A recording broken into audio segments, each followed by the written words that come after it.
Aloha and welcome to my page where I show you how to take this fresh caught aku and turn it into these beautiful jars of fresh canned tuna. Coming up next.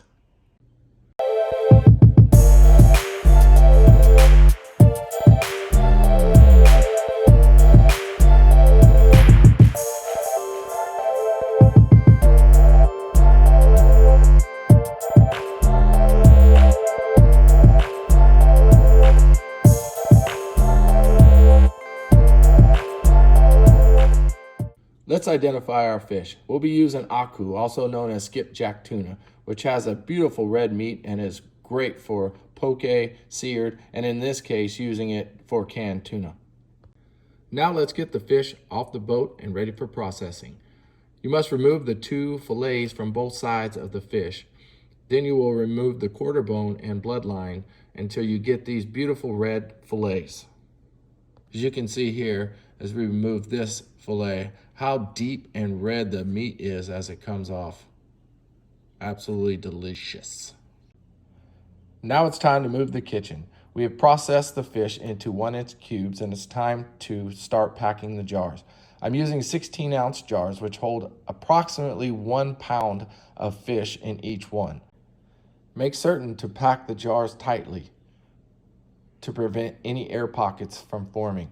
You also want to use a 1-inch gap at the top of the jar to allow space. Now that we have all our jars tightly packed, it's on to the next step. Boil the lids. This does two things. One, it helps sanitize the lids, and number two, it softens the little rubber seal around the outside, which will increase our probability of our jars sealing. Now back to the jars. We want to use 1 teaspoon of extra virgin olive oil, little garlic salt, some pepper, and some fresh garlic if you wish. This is the part you can customize as you're packing your own jars. If you want to add something, try something, here's the time to do it. Now it's time for a pro tip. Use vinegar to wipe the tops of your jars. This will remove any of the slimy fish parts that may have got on top of the rim and allow for your lids to seal properly. Now it's time to place the tops on the jars and apply the collars. Pro tip here, don't over tighten the collars. You want to just get to where it just stops turning and just give it just about 1/8 of a turn. If you make it too tight, the lids can bend, which will prevent sealing. Now let's place some water in the pan. I like to use this separator to put on the bottom. There's little indentions on the bottom that help keep the jars off of the bottom. You don't need to use it, but I prefer to do this because I have an extra one. Now it's time to place the jars inside the pot. Be careful to leave a gap between the pot and the jar as well as between the two jars so that air can circulate around the jars. Once you built your first layer, now put the separator on top of the bottom layer jars and build your second layer. These jars will not be in the water, but that's okay because they cook under pressure. This is our gauge. Our goal here is to get above 11 pounds of pressure for 100 minutes. Now it's time to seal the pot and give it some heat. We want to boil the water until we see a steady flow of steam coming from the steam release. Doing this, make sure that we get out all air pockets inside of the pot.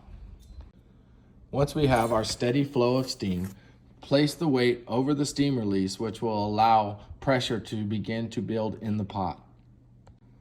As soon as we place the weight on the steam release, you notice the lid seal button on the rear immediately popped up, building pressure in the pot. Once the pot has reached 11 pounds of pressure, you can start your timer, 100 minutes or 1 hour and 40 minutes. You must monitor your pressure. If at any time it drops under 11 pounds, you have to restart your timer. The trick here is to control the temperature. You must stay in front of the curve, meaning as the water continues to boil, it wants to continue to build pressure. Once we get above 11 pounds, we don't want it to build anymore, but we also want it to maintain.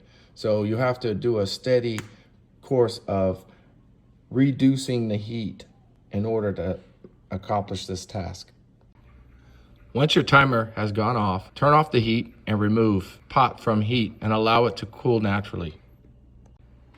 Once the lid lock on the back side releases, you can remove the lid.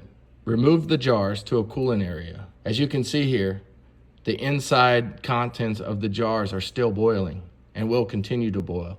You will start to hear little popping noises, and that will be the jars actually sealing. Once your jars have cooled and sealed, you're done. Fresh canned tuna that you can enjoy for a couple years. Hope you enjoyed the content. Keep living aloha and keep making memories.